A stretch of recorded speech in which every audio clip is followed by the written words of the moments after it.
Good evening, everyone. My name is Patrick James, and welcome to the premiere episode of The Horror House. Today's review will be of the 1988 movie Child's Play, but before I get to that, I just want to take a quick second to tell you a little bit about myself. My name is Patrick James, like I said. I'm from Toronto, Ontario, Canada. I'm an author. I released 3 horror/supernatural type novels in 2013. The first one being The Preacher Man. I won't go into a long thing about it, but it's available on Amazon. And I'll leave a link below this video if you're interested in looking at it. Sorry for this shameless self-promotion, but I'm just an indie author, so I have to do it because nobody's doing it for me. Okay, let's get to the first video review, and that is, as I said, the movie Child's Play from 1988.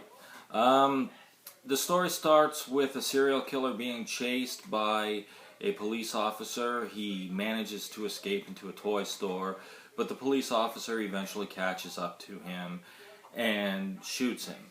While the serial killer named Chucky, nicknamed Chucky, is dying, he does this little voodoo sort of ceremony kind of thing, and he transfers his soul from his body to this doll, this creepy ass doll, and he dies.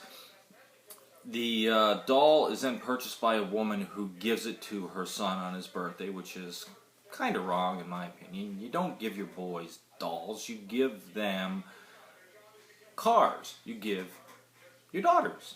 No, I'm just kidding. Anyway, so the doll starts talking to the boy, and then eventually people start dying. The boy tells his mother and the police that the doll did it, and of course nobody believes him. Until the mother gets a little bit suspicious, and then the doll comes to life and basically threatens to kill her and calls her a bitch, which she kind of was. Something about her acting and the interaction between her and the boy kind of irritated me. But anyway, so then there's the usual, they have to stop this doll. She has to get the police officer who's investigating all these murders to believe that her son is not some crazy psycho, but she's having the same trouble with him that her son was having with her because she didn't believe him initially either, whatever. I don't know what I'm talking about. Basically, I thought it was a really good movie.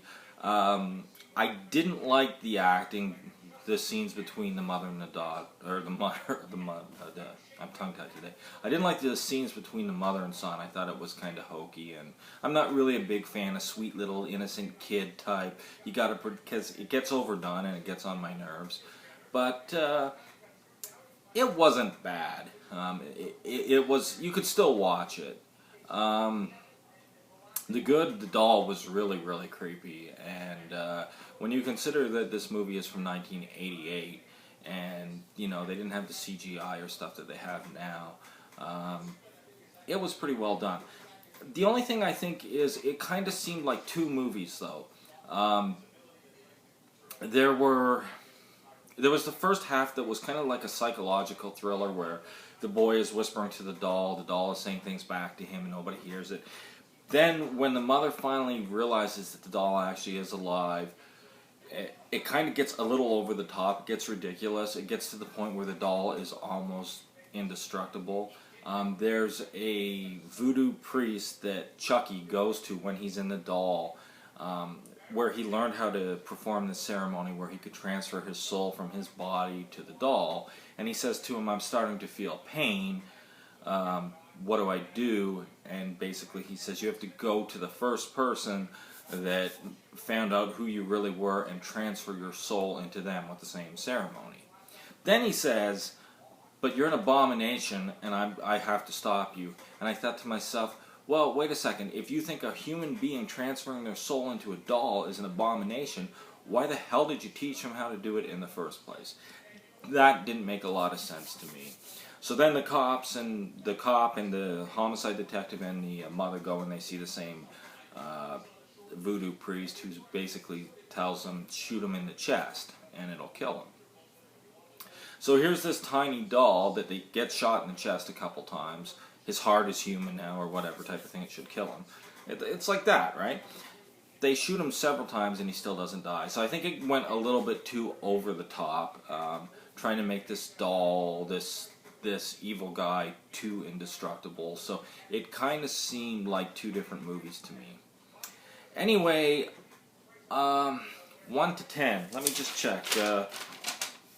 What IMDb gave it a 6.4 out of 10. They're like, when you average all the user reviews right now, it's 6.4 out of 10. I would say that's a little bit high. I would give it a 6 out of 10. Anyways, thanks for watching, and I'll see you next time. The next review will be, I don't know when it will be up, but the next review will be of 1983's Christine, based on a Stephen King novel. I will do newer stuff, I will do older stuff, but I watched a whole bunch of old movies on a horror channel. And I'm going to go through some of these old ones over the next few weeks. So thank you for watching and take care.